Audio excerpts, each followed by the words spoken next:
Hey, what's up, everybody? BDO44 coming at you with another video. All right, so it's 60 to 56. I'm sitting here eating, wiping food off my face. 60 to 56. The Los Angeles Lakers are up. We were up by a lot more than that, but we just can't seem to get out of our own way. Russell Westbrook has 10 points, 5 assists, but 4 turnovers, and those turnovers are kind of what's getting in the way. We just gotta, gotta get it together. He's got caught for a taunting foul, which led to a technical, stuff like that. We just gotta get out of our own way. Anthony Davis, very aggressive in the first half, 17 points, 8 rebounds. We love that. Here's the problem. Nothing at all. There is no problem. This is what he does every game, though. He plays like this in the first half. He gives you these numbers. You think, okay, he's well on his way to 50 and 20.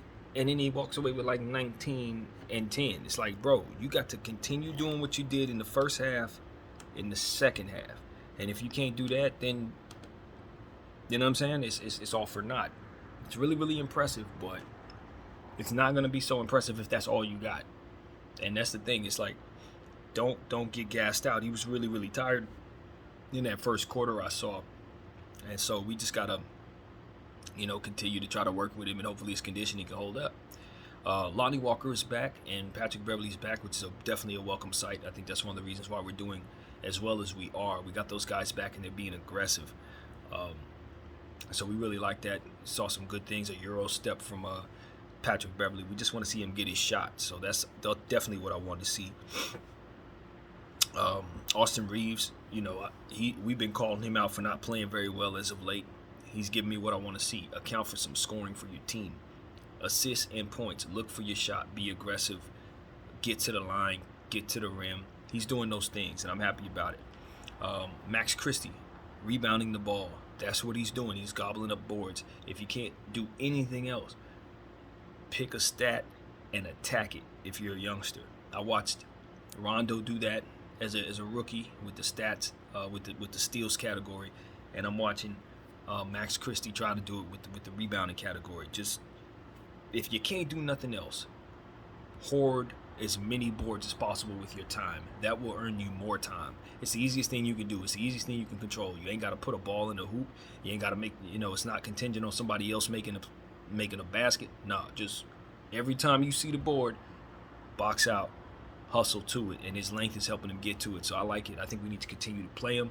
He hit a 3-shot, which we like from the corner. I think, speaking of the corner shot, we ran a play that allowed us to drive to the rim and kick it to that corner left for a 3 about 3 times in a row. I like the play, but we're not a 3-point shooting team, so we need not continue to try to find ways to shoot threes. We got to find ways to use those same plays to get layups, because I felt like we were passing up opportunities to get scores right there. It's kicking balls out to the 3-point line. Lay the ball up. So that was something I was noticing. Troy Brown's 0 for 3. He's an aggressive player, but he needs not be overly aggressive. So now that he's 0 for 3, I see him scaling it back. He's going to have to find a balance of what works for himself. Damian Jones came in and looked pretty good. Like we said earlier in the pre-video, as long as you give him very simple things to do, things that fit his skill set, you'll get the most out of him. But the moment you ask him to do too much, which is pretty much anything outside of that skill set, he's going to look bad. We got him out there doing the things that are simple for him, and he looks good. So we need to continue to do that. Pick and roll, have him roll into the basket, stuff like that. What else? That's pretty much it, man. We just got to continue to do what works, man. Anthony Davis is helping us. Just, he just has to stay up, stay healthy, stay involved. We saw the ball get wrestled out of his hands. Stuff like that frustrates Laker fans like crazy. We just want him to hit the weight room and be hard with it, man. Don't, you're our big man. Obviously, we're a little short-handed. So, just keep working. And that's what it is, man. I like being wrong. I was certain this team was going to lose tonight.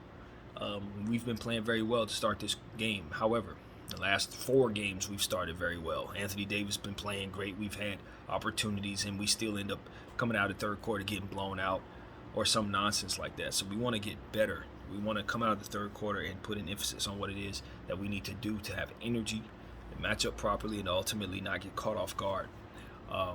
Sacramento's not particularly playing very well, but De'Aaron Fox is starting to get it. He had a buzzer shot that cut it to 4 at the end of that second quarter, so we need to be aware of the momentum that they just picked up right now. 6'9", Sabonis is. So we definitely got to keep an eye on Domantas Sabonis. He's obviously going to always do what he does. Get in the paint, shoot his little jump hooks, try to bully people and stuff like that. So we just got to continue to keep an eye on him. Chezi Metu, I believe is his name. It's a guy that I've mentioned a couple times in regards to the Sacramento Kings, and he never plays. Well, he's playing tonight, and he's hitting shots. So, yeah, he's got to be accounted for.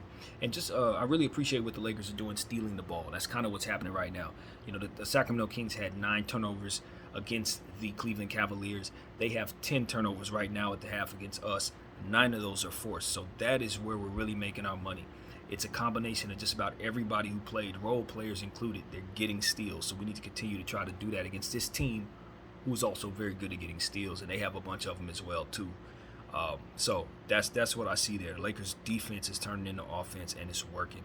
The reacclimation having Patrick Beverley and Walker just instilled a lot of energy down there. And when you couple that with Austin Reeves finding his shot, finally looking to score, now we have more than just guys running around doing nothing. So I like the fact that we're doing some things. I think bringing in Tony Snell might have shook some things up to make guys understand that they could lose these minutes that they're getting if they don't account for some productivity out there. We're shooting the 3 ball pretty well. As mentioned, we're finding the shot. I think we're shooting 46%, so we're very pleased with how we're shooting it. I think that's that. Stats are in my head right now very clearly, but we're shooting better than usual. And yeah, that's pretty much where we're at. I didn't check the rebounding total, stuff like that, just didn't stick in my head. But overall, we're up. We're beating the Sacramento Kings. The score isn't telling us what it is right now. The spread has pretty much been 10 to 12 points the whole time. So they're closing in on us. And we just need to understand that Keegan Murray doesn't really have it right now, which means he may actually get it right now in the second half. So we need to be careful with him too. Malik Monk, same thing. They don't really have it like that tonight. So I'd expect that there's a chance they come out firing. Herder, they're not shooting like that in the first half. So yeah, don't count on that to be sustainable. So that's pretty much where my head's at, man. An active, very, very, very aggressive Anthony Davis always gives us an opportunity to beat anybody. Question is, can he do it for 48 minutes? We saw what he did in the first half. Great. But for some reason or another, these second halves, we don't ever see the same things. So that's going to be the tale of the story. Can we find a way to just get the same production out of him in the second half that we ultimately got out of him in the first? And if we do, we might actually be able to get our 3rd victory and not end up the worst Laker team to start ever. Because that's exactly what we're going to be if we lose this game. So that's what I got. BDF44. I thank you all for watching.